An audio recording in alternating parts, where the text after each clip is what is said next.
Hi, I'm Danny. Welcome back to the garage. Today, I'm going to show you how to do a fuse voltage drop to determine if your condenser fan or radiator fan is working properly. I'll also do this on the horns just to show you that this concept works. I recently did a video on a fuel pump and I showed this procedure, but I got a lot of haters and people that don't believe it. So we're going to continue this video and we're going to check some more components. I also updated my fuse charts so they work with the higher amp draw components. Keep in mind, the information that you get on my channel, I don't see that out there anywhere else. So make sure you subscribe. Let's go ahead and remove our fuse cover. And then we just need to find our radiator fan, which is a 20 amp here. And then the condenser fan, which is actually a 30 amp here. There's the 20. And there's the 30.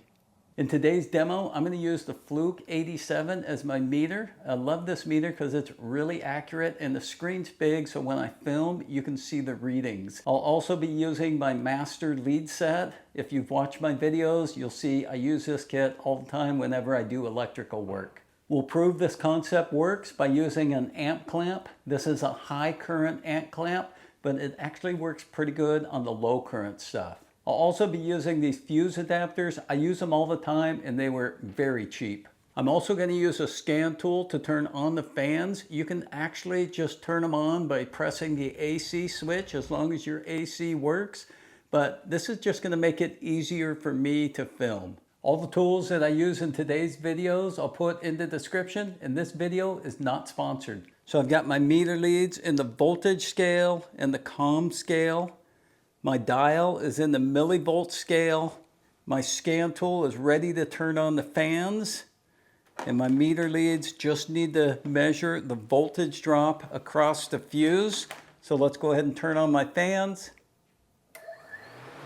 So fans are on. Let's go to fuse number 30. This is the condenser fan. And we're going to read the millivolts.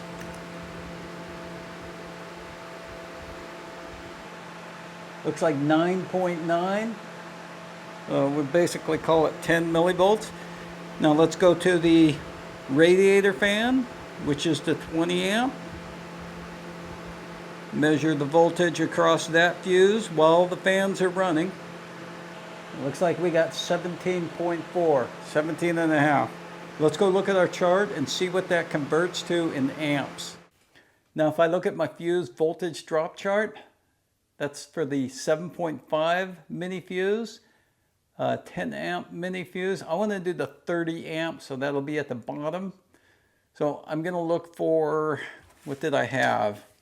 So my condenser, 30 amp fuse, right about 10 millivolts, 9.7 to 10 millivolts.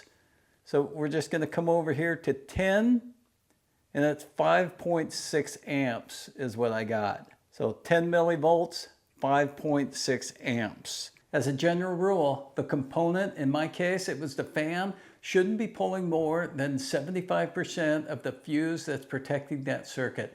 So I'm protected on that circuit by a 30 amp fuse. 75% of that is 22.5 amps. I was only pulling 5.5 amps. So my condenser fan is way good. So let me write that down. 5.6, and then on my 20 amp fuse I got 17.4. So now let's go to the 20 amp fuse,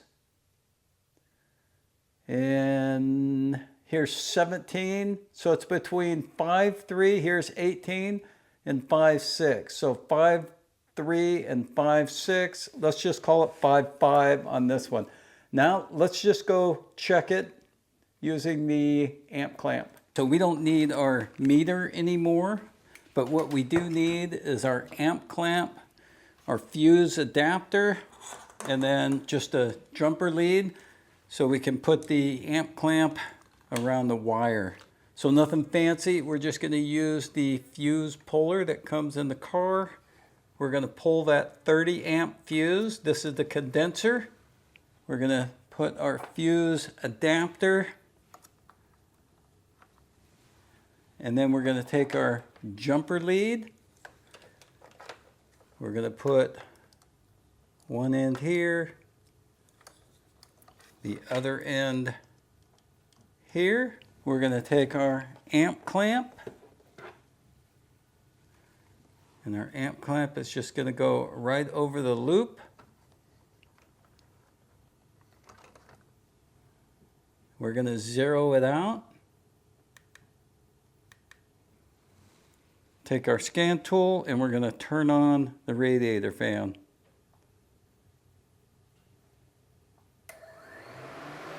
We should read the current. And we have 5.90, 5.92. So this is what we're reading on the 30 amp. When we did the fuse drop method, if you remember, we got 5.6 amps. So this is pretty accurate. Let's go ahead and do the 20 amp fuse now. So we're gonna go ahead and remove the amp clamp. Let's exit on the scan tool. Let's remove the adapter, reinstall the 30 amp fuse, remove the 20 amp fuse, install that adapter. Let's get our jumper back on.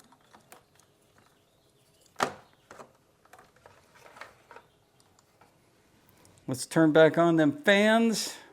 But first, let's put our amp clamp on here. That way we can zero it out. And now let's turn on those fans again.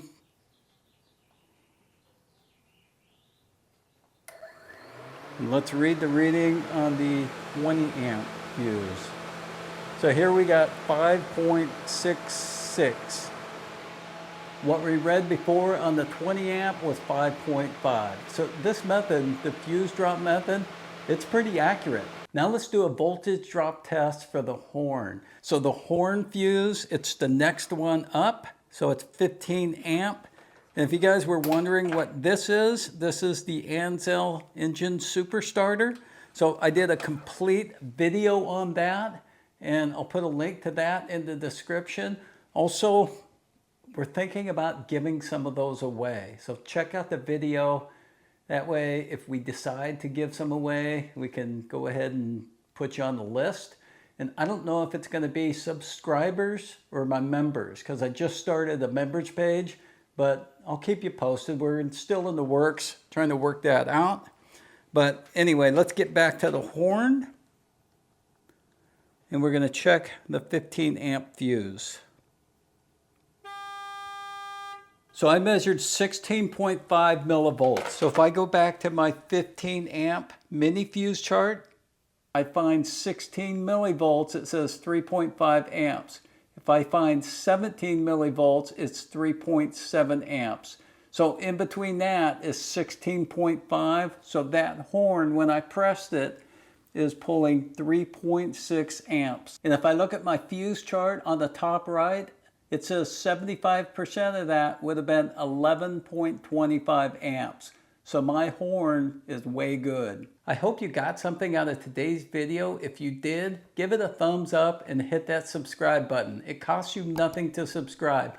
I'll put the tools that I used in today's video in the description below. Also, I turned on memberships if you want to support my channel. Thanks for watching, and I'll see you in my next video.